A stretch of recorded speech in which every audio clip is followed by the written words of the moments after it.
Para você do blog repórterpaulomaciel.blogspot.com, facebook.com/Paulo Maciel, da rádio, canal no YouTube, Paulo Roberto Maciel.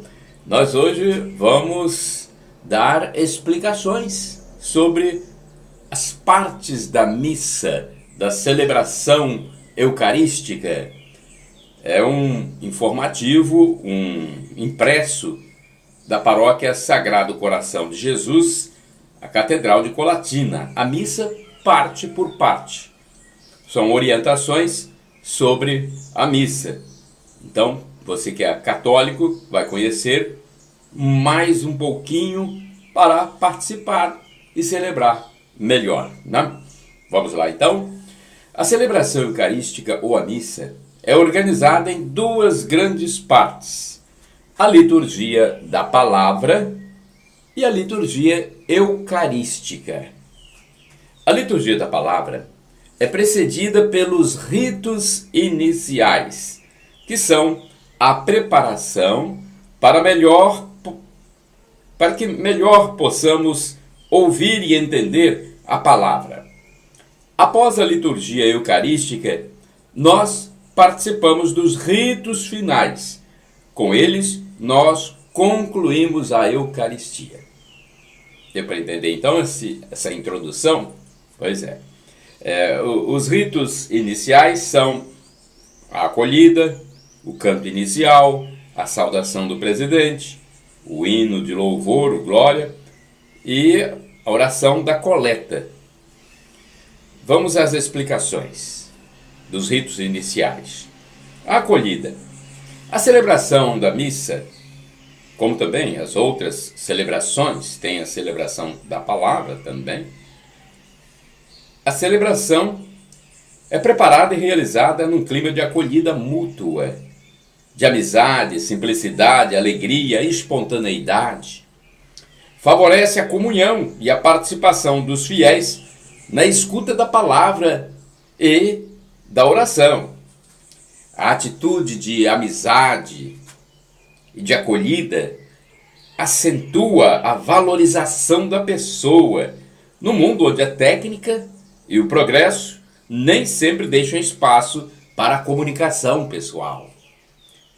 Por isso, a pessoa precisa ser acolhida na comunidade onde se realiza a missa, com abertura e sensibilidade para os diversos aspectos e dimensões de sua identidade e existência. Vamos ao modo de fazer a acolhida. É bom ressaltar que cada comunidade, é lógico, deve ter o que chamamos de equipe de acolhida. São pessoas com postura acolhedora, pessoas alegres, bem-humoradas. Essas pessoas devem estar nas portas do templo, acolhendo os que chegam para a missa, dando as boas-vindas, entregando os impressos, providenciando local para os idosos, doentes, deficientes, identificando os visitantes.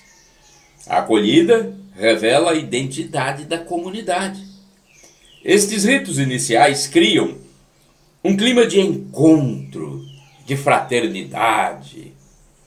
Enquanto o povo vai chegando, o grupo de canto pode fazer um breve ensaio daquelas músicas que serão cantadas, sobretudo os cantos novos que a comunidade ainda não conhece.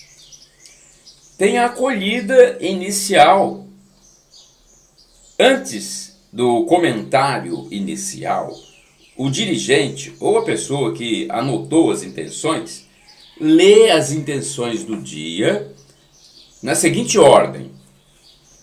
Primeiro, as intenções de ação de graças. Depois, pedidos especiais de aniversário, pela saúde. E, por fim, os anúncios de falecidos. Essa parte é feita pelo animador do dia ou outra pessoa da equipe de liturgia. Na introdução inicial da missa, é necessário que se faça a apresentação das pessoas que vêm pela primeira vez as que estão visitando, já identificadas pela equipe de acolhida, e outros dados. Deve ser breve, não é ainda o momento da homilia. Poderá ser feita espontaneamente ou então lida no impresso. Nunca as duas juntas, né? Não é necessário ler tudo que está no impresso. Podem ser usadas palavras próprias, porém sempre se falará baseado no que está escrito no impresso. Nunca perder de vista a mensagem do dia. Esta acolhida deve ser como que uma pequena introdução ao mistério a ser celebrado naquela missa. Depois vem o canto inicial, né? Nós falamos da acolhida, a acolhida inicial, agora o canto inicial. Ele manifesta a alegria de celebrar o Senhor ressuscitado presente no meio da comunidade e por isso deve estar de acordo com a liturgia do dia. Este canto nos introduz no mistério da liturgia do dia. O canto acompanha a procissão de entrada. Durante o canto inicial é feita a procissão de entrada, então, na seguinte ordem. Primeiro a cruz, com 2 velas ao lado, levada pelos coroinhas. Se já tiver uma cruz no presbitério, esta cruz só entra na procissão e é guardada. Caso não haja cruz no presbitério, então ela é colocada em lugar de destaque para que toda a assembleia veja. Agora, depois do canto inicial, temos o lecionário, o esclarecimento sobre o lecionário.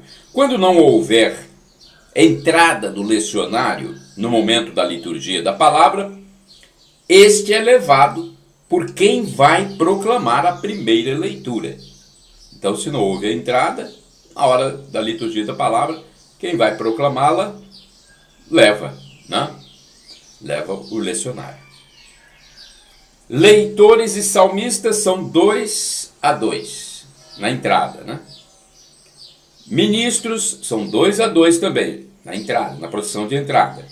Coroinhas também 2 a 2. O último é o padre. Pode-se levar também, em certas ocasiões, a imagem do santo padroeiro e outros símbolos.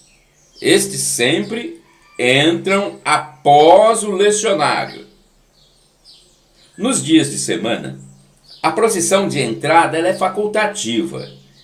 Chegando diante do altar, todos que não estão levando algum objeto fazem reverência profunda e ocupam seus lugares. Fazem reverência. Todos os que não levam objetos. Os sacerdotes vai beijar o altar em sinal de veneração. Nas missas solenes, o altar é incensado. Já viram o incenso quando o padre, né? Bem, a cruz receberá da mesma forma o incenso e a imagem do santo padroeiro. Então isso é importante nas missas solenes. Depois temos a invocação à Santíssima Trindade. A missa é iniciada colocando a nossa vida e toda a nossa ação nas mãos da Santíssima Trindade, fazendo sobre nós o sinal da cruz. Não é? Pai, Filho e Espírito Santo, amém.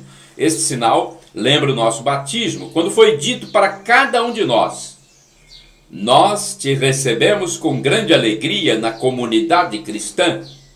Nosso sinal é a cruz de Cristo. Por isso, eu, teus pais e padrinhos, te marcamos agora com o sinal do Cristo Salvador. Então, o sinal da cruz que se faz no início da missa lembra o batismo. Aí vem o ato penitencial. Momento em que nos colocamos diante do apelo de Cristo. Convertei-vos e crede na boa nova, como está do Evangelho de Jesus Cristo segundo São Marcos, capítulo 1, versículo 15. O clima de silêncio é importante no ato penitencial. Preparar a assembleia para a escuta da palavra e oração de louvor. Poderá ser cantado, rezado ou em forma de preces de perdão. Devemos ter cuidado para não prolongarmos este rito de modo desproporcional às outras partes da celebração. Nunca deveria faltar as 3 súplicas: Senhor, Cristo e Senhor, tende piedade de nós. Deve ser mais valorizado principalmente no período quaresmal. O hino de louvor agora, o Glória. É o momento de darmos glória ao Pai, suplicando ao Filho no Espírito Santo. Não é o momento de louvor que fazemos na celebração da palavra. O momento de louvor é diferente lá na celebração da palavra. A origem deste hino está no Evangelho de Lucas. Lucas capítulo 2, versículo 14, onde os anjos louvam o Senhor pela chegada do Salvador. Ele é cantado ou rezado aos domingos, nas solenidades e festas, e ainda em celebrações especiais mais solenes, exceto no tempo do Advento e da Quaresma. Não é cantado nem rezado durante a semana em celebrações comuns, para não perder o seu caráter de festa e solenidade. Nem todo canto que tem a palavra glória é hino do glória. O hino do glória deve expressar o louvor às 3 pessoas da Santíssima Trindade, isto é, ao Pai, ao Filho e ao Espírito Santo. Assim rezamos na liturgia oficial da Igreja. Glória a Deus nas alturas e paz na terra aos homens por Ele amados. Senhor Deus, Rei dos céus, Deus Pai Todo-Poderoso, nós vos louvamos, nós vos bendizemos, nós vos adoramos, nós vos glorificamos, nós vos damos graças por vossa imensa glória. Senhor Jesus Cristo, Filho unigênito, Senhor Deus, Cordeiro de Deus, Filho de Deus Pai, vós que tirais o pecado do mundo, tende piedade de nós. Vós que tirais o pecado do mundo, acolhei a nossa súplica. Vós que estáis à direita do Pai, tende piedade de nós. Só vós sois o Santo, só vós o Senhor, só vós o Altíssimo, Jesus Cristo, com o Espírito Santo, na glória de Deus Pai. Amém. Depois vem a oração da coleta. A oração chama-se coleta porque, após serem recolhidas todas as orações da comunidade, o padre reza ou canta uma oração proposta para o dia. Aí vem a primeira grande parte da celebração. Agora nós vamos entrar na liturgia da palavra. Antes, não era ainda a liturgia da palavra, mas os ritos iniciais. Agora vamos entrar na primeira grande parte da celebração, a liturgia da palavra. Deus nos fala. Tem a primeira leitura, o salmo responsorial, a segunda leitura, o canto de aclamação, a proclamação do evangelho, a profissão de fé e as preces da comunidade. Tudo isso faz parte da liturgia da palavra. Não se leem os títulos. Por exemplo, comentário à primeira leitura ou apresentação dos dons. Pode-se fazer a entrada do livro da palavra, podendo ser conduzido pelo leitor da primeira leitura. O livro da palavra sempre vem por último. À frente vai o incenso, as flores, as velas, etc. Tudo abre espaço para a entrada do livro. Quando chega ao presbitério, ele é entregue ao presbítero, ao padre, para que apresente à assembleia. O livro é o símbolo da palavra de Deus presente entre nós. O canto escolhido para este momento deve ser suficiente para a entrada da palavra até o ambão. O ambão, o local ali onde o livro fica depositado para a leitura. É bom lembrar que a única criatividade a ser feita não é a entrada da Bíblia. Uma observação: não é conveniente que se proclamem as leituras usando o impresso ou liturgia diária. Para as leituras é usado unicamente o lecionário. A primeira leitura: o leitor é o autor da comunicação da palavra, pela dignidade na apresentação, pelo tom de voz, pela boa dicção de estar a serviço de Deus na proclamação da palavra. É muito importante a preocupação do leitor em se comunicar bem com a assembleia ouvinte. Vez ou outra, a leitura, quando o texto for pequeno, pode ser feita de cor. O Salmo Responsorial. O Salmo Responsorial é um salmo do dia. Ele é cantado na mesa da palavra. O salmista canta uma vez o refrão e toda a assembleia repete. Depois, sozinho, o salmista entoa as estrofes do salmo do dia e o povo repete o refrão. Canto de aclamação ao Evangelho. Não se canta o Aleluia durante a Quaresma. É um canto breve. O Evangelho é o ponto alto da liturgia. O Evangelho é o ponto alto da liturgia da palavra. Por isso, todos ficam de pé para ouvir o Cristo falar. Homilia ou partilha da palavra é parte integrante da liturgia e vivamente recomendada, sendo indispensável para nutrir a fé cristã.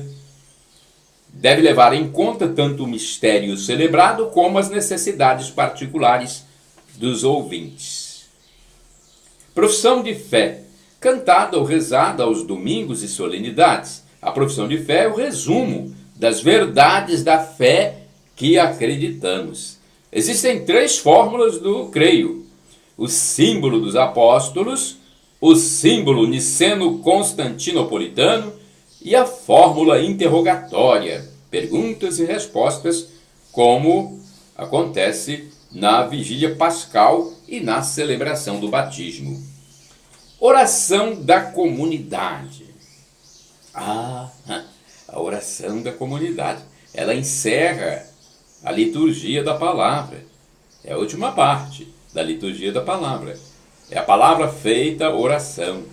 Depois de ouvirmos a palavra de Deus e de professarmos a nossa fé e confiança em Deus que nos falou, nós colocamos em suas mãos as nossas preces. Fazemos com confiança nas palavras de Jesus. Peçam e recebereis. Deverá ser feita da mesa da palavra.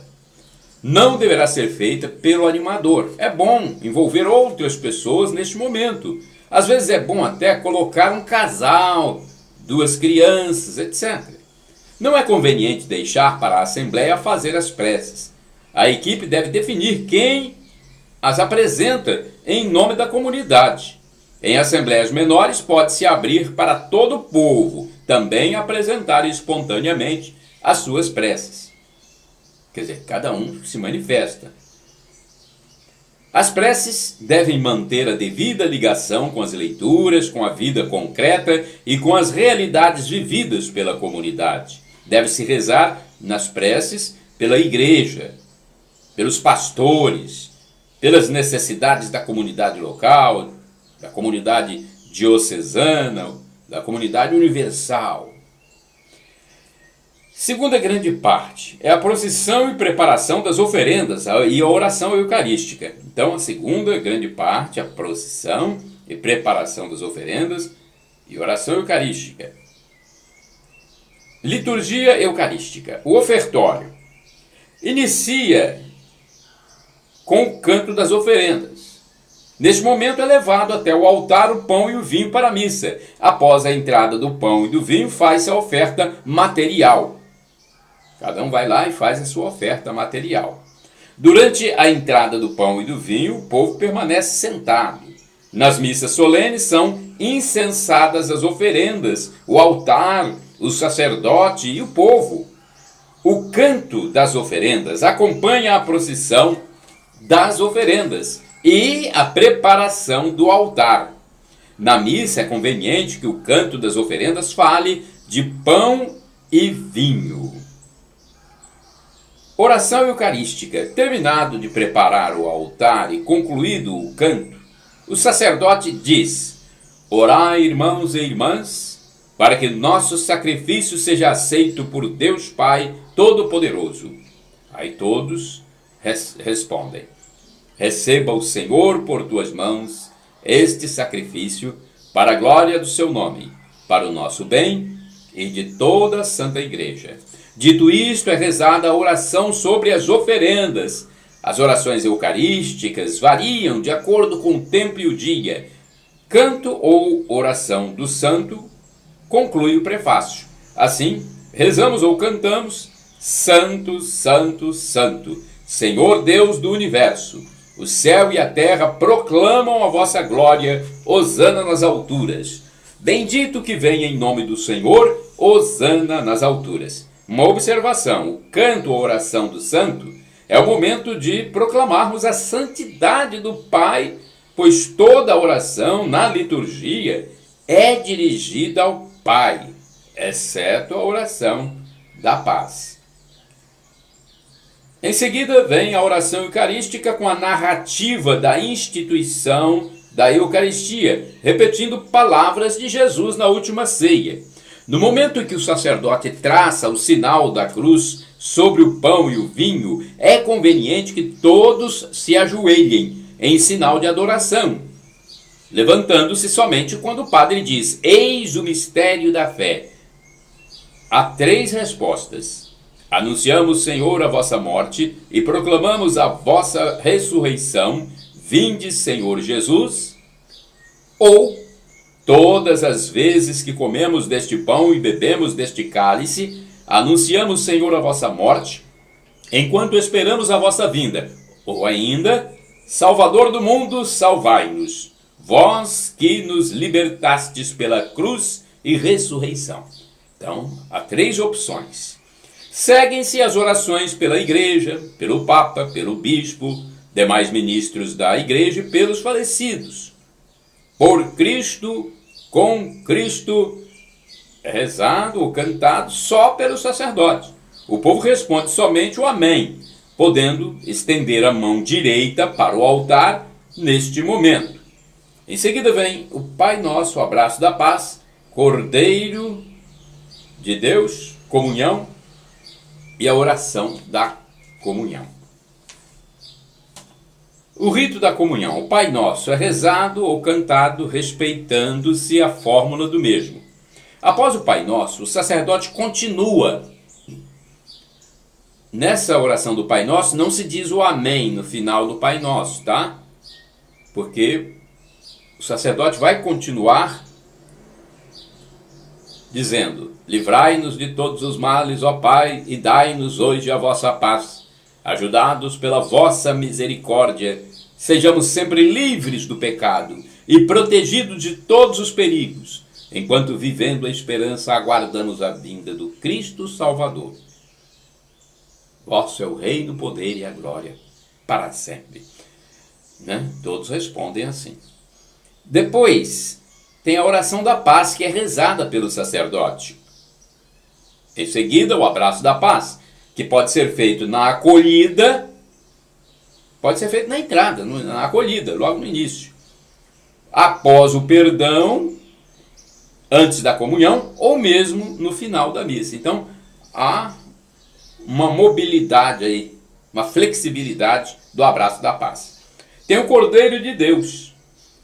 Em seguida, terminado o abraço da paz, o grupo do canto inicia a música ou oração do Cordeiro de Deus, assim rezando na liturgia oficial da igreja: Cordeiro de Deus, que tirais o pecado do mundo, tende piedade de nós.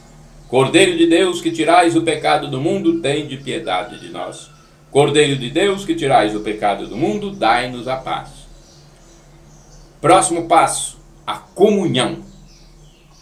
O modo de comungar: o fiel se apresenta diante do ministro ou sacerdote estendendo a mão esquerda em cima da direita. Entendeu? A mão esquerda em cima da direita.